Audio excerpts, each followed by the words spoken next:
ಶ್ರೀ ಸುಬ್ರಹ್ಮಣ್ಯ ಮಠ ವತಿಯಿಂದ ಕಡಬ ಶ್ರೀ ದುರ್ಗಾಂಬಿಕಾ ಅಮ್ಮನವರ ದೇವಸ್ಥಾನ ಎದುರು ಬದಿಗೆ ಮೇಲ್ಛಾವಣಿ ನಿರ್ಮಿಸಿದ್ದಾರೆ. ಶ್ರೀ ದುರ್ಗಾಂಬಿಕಾ ದೇವಸ್ಥಾನ ಎದುರು ಬದಿಯಲ್ಲಿ ಮಳೆ ಬಿಸಿಲಿಗೆ ಯಾವುದೇ ವ್ಯವಸ್ಥೆ ಇರದೆ ಭಕ್ತಾದಿಗಳು ಪರದಾಡುತ್ತಿದ್ದರು.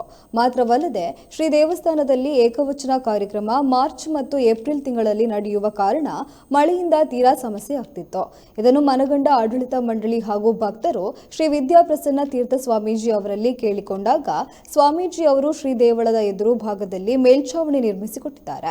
ಬಳಿಕ ಶ್ರೀ ಸುಬ್ರಹ್ಮಣ್ಯ ಮಠದ ಆಡಳಿತಾಧಿಕಾರಿ ಸುದರ್ಶನ ಜೋಯಿಸ್ ಅವರು ಕ್ಷೇತ್ರಕ್ಕೆ ಭೇಟಿ ನೀಡಿ ಮೇಲ್ಛಾವಣಿ ನಿರ್ಮಾಣ ಕಾರ್ಯದ ಪರಿಶೀಲನೆ ನಡೆಸಿದರು. ಈ ಸಂದರ್ಭ ಉದ್ಯಮಿ ಯಜ್ಞೇಶ್ ಆಚಾರ್ಯ ಸುಬ್ರಹ್ಮಣ್ಯ, ದೇವಸ್ಥಾನದ ವ್ಯವಸ್ಥಾಪನಾ ಸಮಿತಿಯ ಅಧ್ಯಕ್ಷ ಸೀತಾರಾಮಗೌಡ ಪೊಸವಳಿಕೆ, ಜೀರ್ಣೋದ್ಧಾರ ಸಮಿತಿಯ ಅಧ್ಯಕ್ಷ ಕೃಷ್ಣ ಶೆಟ್ಟಿ ಕಡಬ, ಕಡಬ ಸಿಎ ಬ್ಯಾಂಕ್ ಅಧ್ಯಕ್ಷ ರಾಮೇಶ್ ಕಲ್ಪರೆ ಪ್ರಮುಖರು ಉಪಸ್ಥಿತರಿದ್ದರು.